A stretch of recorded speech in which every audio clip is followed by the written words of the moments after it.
नमस्ते दोस्तों, स्वागत है आप सभी का फिल्मी कहानियाँ यूट्यूब चैनल पर। आज हम लेकर आए हैं एक धमाकेदार थ्रिलर और एडवेंचर से भरपूर फिल्म का पूरा रिकैप, साल 2024 की रहस्यमय कहानी रिवर ऑफ ब्लड। अगर आपको सस्पेंस, एक्शन और थ्रिल पसंद है तो ये कहानी आपको अपनी सीट से हिलने नहीं देगी। कहानी शुरू करने से पहले आप सभी को मेरी तरफ से ढेर सारी शुभकामनाएं और एक खूबसूरत दिन की हार्दिक बधाई। तो चलिए दोस्तों, बिना देर किए चलते हैं इस खून से भरी नदी के रहस्यों और रोमांच से भरे सफ़र पर। फिल्म की शुरुआत साउथ ईस्ट एशिया के एक घने जंगल से होती है, जहां कुछ मजदूर पेड़ काटने में लगे हुए हैं। अचानक ट्रक चला रहे एक लकड़हारे को दूर एक अजीब सा साया दिखाई देता है, लेकिन वो इस पर ज्यादा ध्यान नहीं देता और अपने काम में लगा रहता है। कुछ ही पलों बाद हम देखते हैं कि उसके एक साथी पर कोई चीज़ हमला कर देती है। लकड़हारा ये देखकर कुल्हाड़ी लेकर अपने ट्रक से बाहर निकलता है। वो अपने साथी को आवाज़ लगाता है और तभी उसे अपने दोस्त का खून से लथपथ हेलमेट और कटी हुई उंगली मिलती है, जिसे देखकर वो चौंक जाता है। बुरी तरह डरकर लकड़हारा हमलावर से बचने के लिए उल्टी दिशा में भागने लगता है। जल्द ही वो एक जानलेवा गड्ढे में गिर जाता है, लेकिन बड़ी मशक्कत के बाद वो रेंगकर बाहर निकल आता है। वो फिर से भागना शुरू करता है, लेकिन बदकिस्मती से वो बेलों से बने एक जाल में फंसकर उल्टा लटक जाता है। कुछ ही देर बाद उसके पास एक डरावना आदिवासी लड़का आता है और वो लड़का ये करता है। इसके बाद सीन पास के ही एक रिसॉर्ट पर कट होता है, जहां दो शादीशुदा जोड़े छुट्टियां मनाने आए हैं। पहला कपल है रिची और जैस्मिन और दूसरा है एजे और माया। नाश्ता करते समय रिची एजे को नदी में कयाकिंग ट्रिप पर चलने के लिए बुलाता है और कहता है कि लड़कियां कल शॉपिंग पर चली जाएंगी। लेकिन जैस्मिन को ये बात चुभ जाती है कि लड़कियां एडवेंचर नहीं कर सकती और वो कहती है कि वे भी साथ चलेंगी। इसके बाद रिची बताता है कि उसने आज अपनी कंपनी बेच दी है और वो जश्न मनाना चाहता है। वो ऐलान करता है कि इस ट्रिप का सारा खर्च, जिसमें दूसरे कपल का खर्चा भी शामिल है, वही उठाएगा।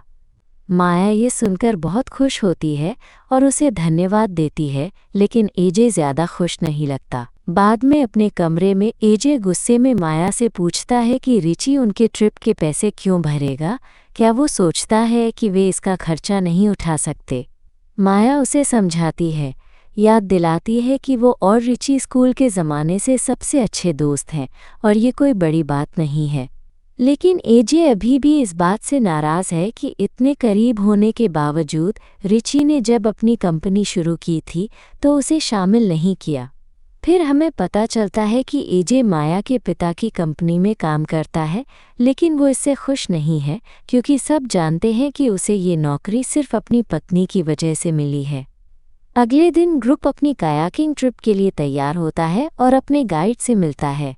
वो आदमी अपना नाम निक बताता है और सुरक्षा के लिए सबको लाइफ जैकेट देता है। रिची फिर एजे पर तंज कसता है कि ये ट्रिप थोड़ा महंगा है, लेकिन चिंता मत करना क्योंकि वो सब कुछ संभाल लेगा। इसके बाद हर कपल एक एक कश्ती में बैठ जाता है और निक, जो अकेला बैठा है, उन्हें नाव चलाने और चप्पू संभालने का तरीका सिखाता है। कुछ देर नाव चलाने के बाद निक सुझाव देता है कि वे रात भर इसी इलाके में रुक सकते हैं और कल रिसॉर्ट लौट सकते हैं। ग्रुप मान जाता है और निक उनके फ़ोन मांगता है, जिन्हें वो पानी से खराब होने से बचाने के लिए एक वाटरप्रूफ बैग में रखेगा। सब मान जाते हैं, लेकिन एजे कहता है कि उसे काम है और अपना फ़ोन देने से मना कर देता है। इसके बाद ग्रुप कयाकिंग जारी रखता है और निक बताता है कि उसके पिता, दादा और परदादा सभी इस इलाके में गाइड थे। वो बताता है कि उसके परदादा यहाँ आने वाले पहले शख्स थे, लेकिन एक देसी जनजाति की खोज करने के बाद वे गायब हो गए। कुछ समय बाद उनका सामान मिला, साथ ही इंसानी मल भी मिला जिसमें इंसानी हड्डियां थीं। इसका मतलब था कि वो जनजाति आदमखोर है, लेकिन निक उन्हें यकीन दिलाता है कि उनका इलाका यहाँ से बहुत दूर और प्रतिबंधित है। ये सुनकर लड़कियां डर जाती हैं, लेकिन लड़कों को लगता है कि ये सिर्फ एक मनगढ़ंत कहानी है। एक दूसरे सीन में एक बाइकर कपल ठीक प्रतिबंधित क्षेत्र के बाहर पहुंचता है। वे एक छोटा सा व्लॉग बनाते हैं जिसमें वे बताते हैं कि हालांकि साइन बोर्ड पर अंदर न जाए लिखा है, फिर भी वे अंदर जा रहे हैं। वीडियो पर 30,000 व्यूज़ आ जाते हैं, जिससे वे दोनों बहुत खुश हो जाते हैं। फिर वो कपल प्रतिबंधित साइन को पार करके जंगल में तेज़ी से निकल जाता है, लेकिन फिर कोई आदमी के गले में चाकू घोंप देता है। उसकी गर्लफ्रेंड को भी कोई चीज़ लगती है और वो बाइक से गिर जाती है। जब वो अपने बॉयफ्रेंड को ढूंढती है तो पाती है कि उसका सिर काट दिया गया है। कायाकिंग ग्रुप की तरफ लौटे तो एजे और रिची बच्चों की तरह एक दूसरे पर पानी फेंक रहे हैं, लेकिन तभी एजे गलती से एक अजगर को रिची की नाव में फेंक देता है, जिससे वो कपल पानी में कूद जाता है। एजे इस पर ज़ोर ज़ोर से हंसने लगता है और उसका मजाक उड़ाने के लिए वीडियो बनाने लगता है। तभी वो खुद भी नदी में गिर जाता है। एक और सीन में डरी हुई बाइकर महिला लंगड़ाते हुए जंगल से गुजरती है जब तक कि वो एक बड़ी गुफा तक नहीं पहुंच जाती। वो अंदर जाती है और दीवारों पर खून के धब्बे देखती है। घबराकर महिला अपना फ़ोन निकालती है। तभी हम देखते हैं कि उसके पीछे एक आदिवासी खड़ा है। वो अपने दर्शकों को अपनी भयानक स्थिति बताने के लिए एक वीडियो रिकॉर्ड करना शुरू करती है। तभी वो आदिवासी उसके बॉयफ्रेंड का खूनी सिर उसकी ओर फेंकता है। उसे बेरहमी से मार दिया जाता है और बाद में हम उस आदिवासी को उसका सिर पकड़े हुए देखते हैं। कहीं और ग्रुप किनारे पर पहुंचता है जहां वे रात के लिए कैंप करने का फैसला करते हैं। एजे इस बात से परेशान है कि उसका फ़ोन काम नहीं कर रहा है, क्योंकि वो पहले नदी में गिर गया था और वो अपने काम के सिलसिले में बात नहीं कर सकता। जल्द ही अंधेरा होने लगता है और निक और माया आग के पास बैठकर बातें करने लगते हैं। वो उसे अपने परदादा की तस्वीर दिखाता है जो इसी जंगल में गायब हो गए थे। निक उसे लकड़ी की कंपनी के एक आदमी के बारे में भी बताता है जिसे आदिवासी लोगों ने अगवा कर लिया था और बहुत तड़पाया था।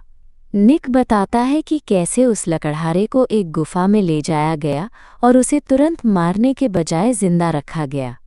पता चलता है कि इन आदिवासियों के पास फ्रिज जैसी कोई चीज़ नहीं होती, इसलिए वे मांस को सड़ने से बचाने के लिए अपने पीड़ितों को धीरे धीरे काटते हैं। इसके अलावा उस लकड़हारे की एड़ियाँ पूरी तरह से कटी होने के बावजूद वो गुफा से भागकर नदी पार करने में कामयाब रहा। जब वो मिला तो वो चिल्ला रहा था कि आदमखोर बच्चे उसका पीछा कर रहे हैं। तभी एजे वहां आ जाता है और उन्हें एक साथ देखकर जलने लगता है। उसे लगता है कि निक की कहानी पूरी तरह से मनगढ़ंत है और वो माया से सोने के लिए कहता है। आधी रात के करीब जैस्मिन की नींद खुल जाती है और वो फ्रेश होने के लिए कैंप के बगल वाले जंगल में जाती है।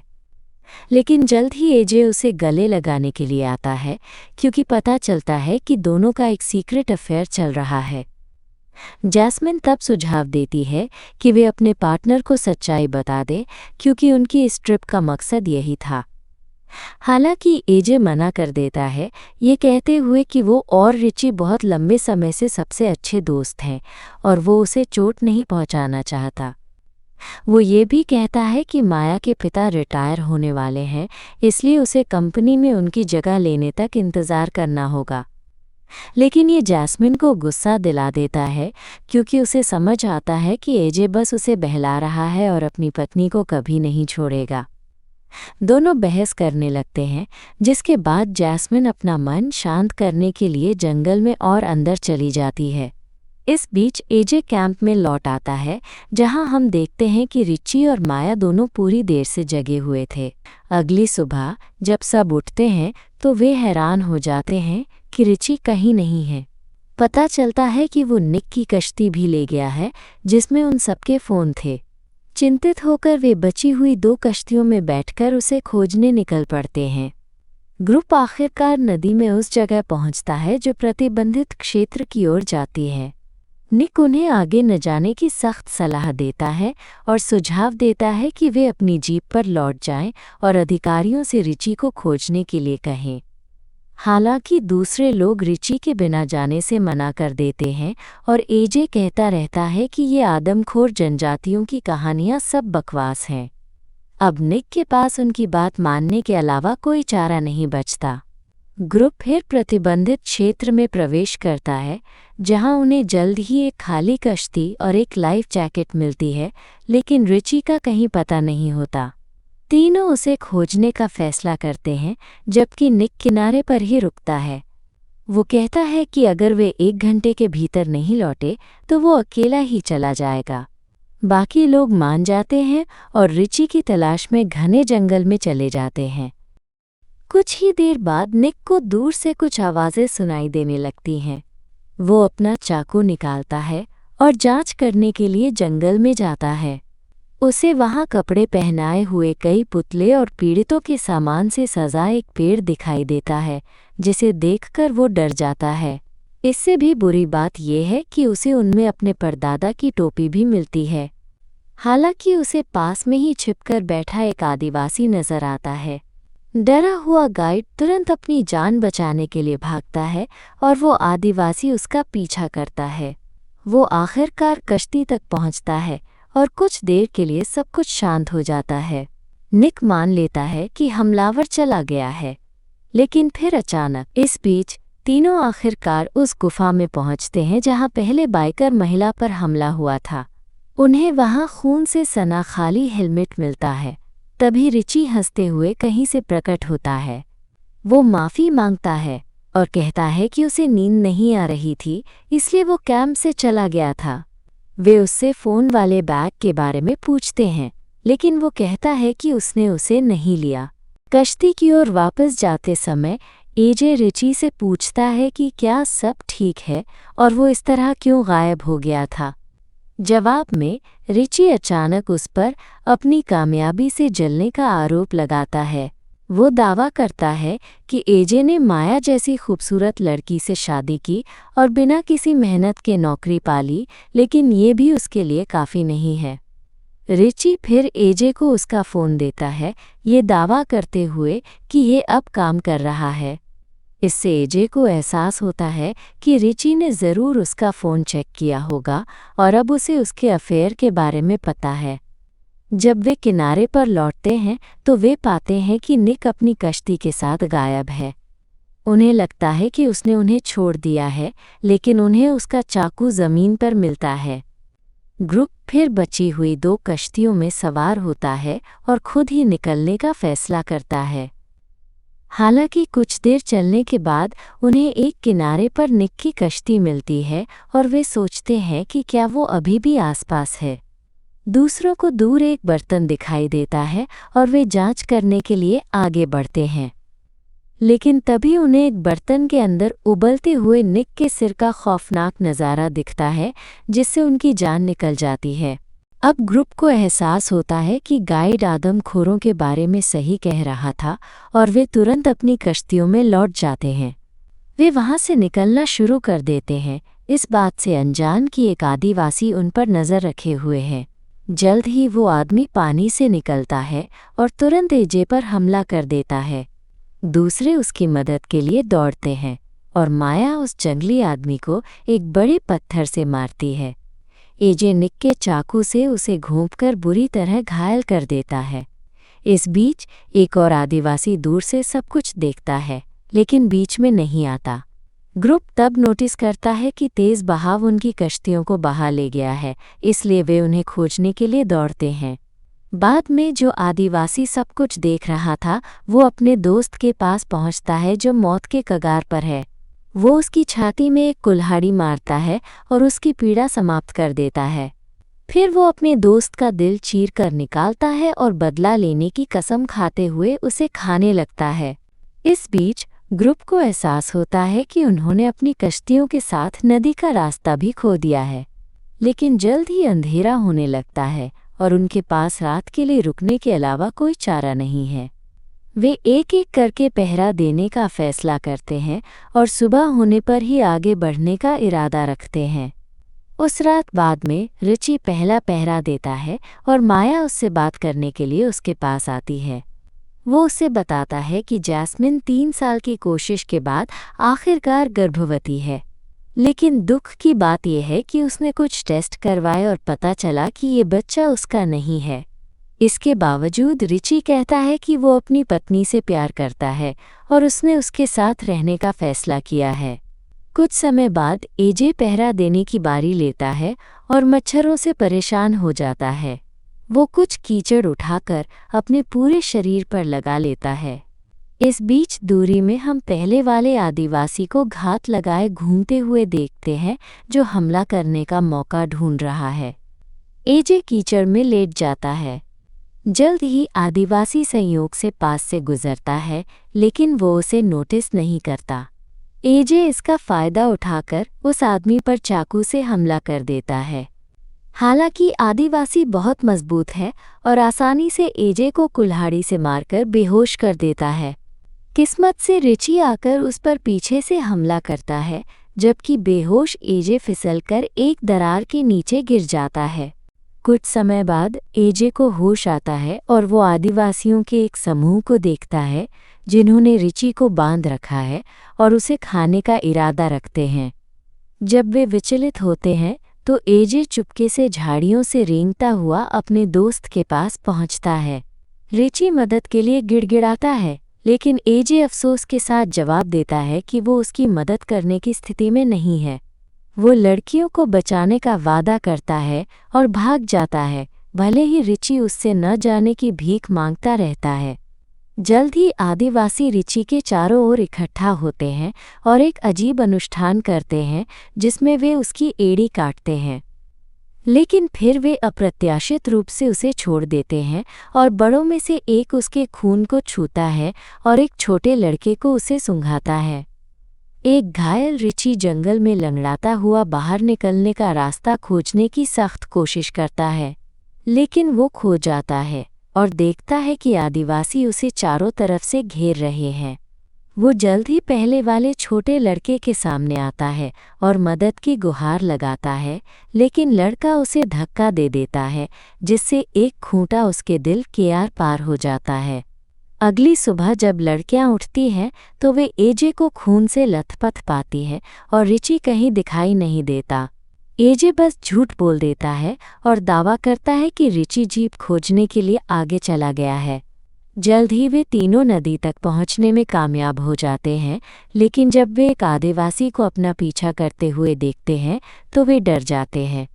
वे फिर से जंगल में भाग जाते हैं और हमलावरों से बचने की बेतहाशा कोशिश करते हैं, लेकिन दुर्भाग्य से जैस्मिन का पैर एक जाल में पड़ जाता है और एक नुकीली लकड़ी उसके कंधे के आर पार हो जाती है। वो दर्द से चिल्लाने लगती है, इसलिए माया एजे से उसके चारों ओर एक बेल लपेटने का आग्रह करती है। माया फिर सावधानी से गड्ढे में उतरकर अपनी दोस्त की मदद करती है। उसकी दयालुता को देखकर जैस्मिन उसे धोखा देने के लिए माया से पागलों की तरह माफ़ी मांगती है, लेकिन माया उसे शांत करती है, ये आश्वासन देते हुए कि वो सब कुछ जानती है। माया फिर एक चाकू का उपयोग करके जैस्मिन की लकड़ी को सावधानी से निकालती है, जो एक दर्दनाक प्रक्रिया है।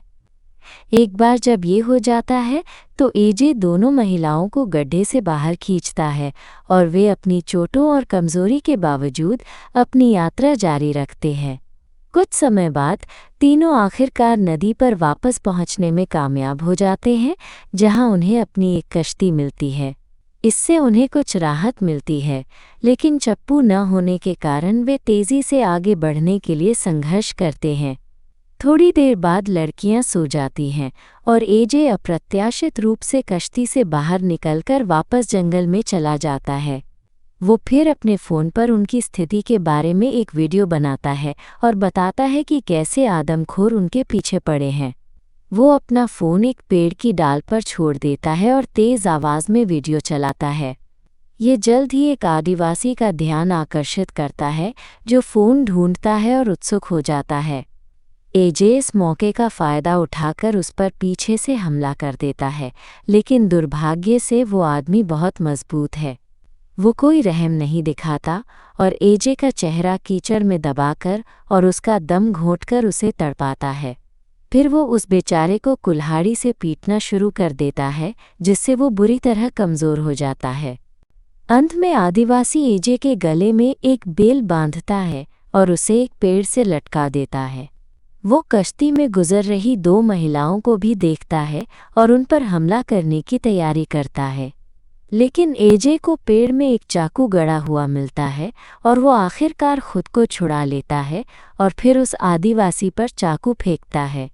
एजे फिर उस आदमी पर हमला करता है जो अब जाग चुकी महिलाओं को चोट पहुंचाने की कोशिश कर रहा था।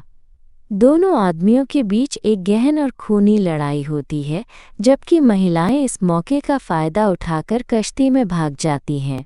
ऐसा लगता है कि एजे के लिए सब कुछ खत्म हो गया है, लेकिन जल्द ही उसे आदिवासी का हथियार मिल जाता है और वो उसका इस्तेमाल उस आदमी के सिर को बेरहमी से कुचलने और उसकी जान हमेशा के लिए ख़त्म करने के लिए करता है।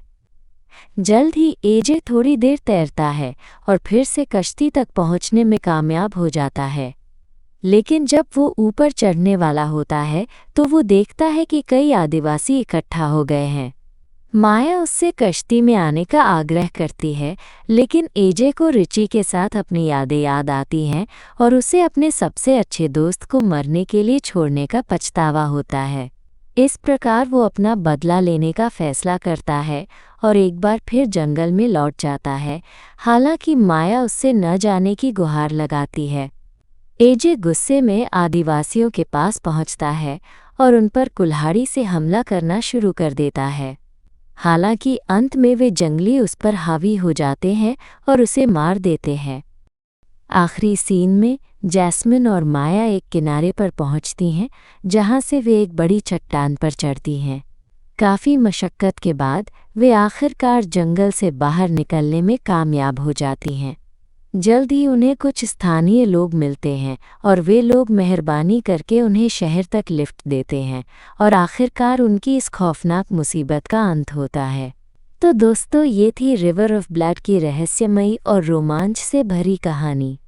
अगर आपको ये वीडियो पसंद आया हो तो इसे लाइक ज़रूर करें, अपने दोस्तों के साथ शेयर करें और ऐसे ही शानदार मूवी रिकैप्स के लिए फिल्मी कहानियाँ को सब्सक्राइब करना ना भूलें। और हाँ, कमेंट करके बताइए कि आपको इस फिल्म का कौन सा मोड़ सबसे ज़्यादा पसंद आया। मैं मिलूँगा आपको अगली धमाकेदार कहानी के साथ। तब तक के लिए फिल्में देखिए, कहानियों में खो जाइए। ये है फिल्मी कहानियाँ, जहाँ हर फिल्म बनती है एक यादगार कहानी।